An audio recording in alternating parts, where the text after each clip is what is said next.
So, how do you use Adobe Firefly for quick image edits? So, to start off, let's head over to firefly.adobe.com and sign in our account. So, as you can see, I've already signed in here. And to start off, let's use the generative fill for our quick edit.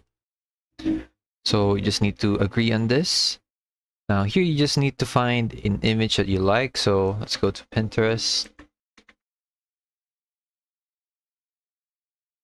And let's find an image that we like. So I'll just sign in with my Google account.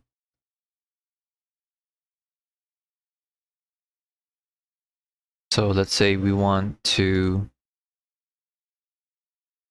copy this girl. So save image.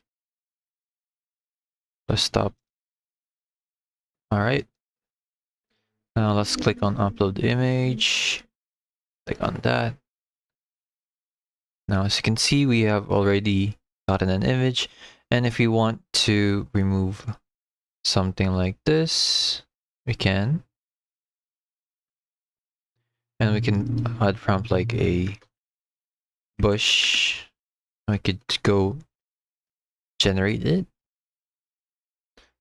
We'll generate accordingly to the ones that you have made a selection. So we made a selection to the bush. So we just need to wait for it to load and generate some fills. As you can see, it has made some fills and we can choose between the two. So just accordingly to what you like. So I'll go for this one, or this one actually. And that's basically how you use Adobe Firefly for quick edits. Thanks for watching. Don't forget to like and subscribe for more helpful topics.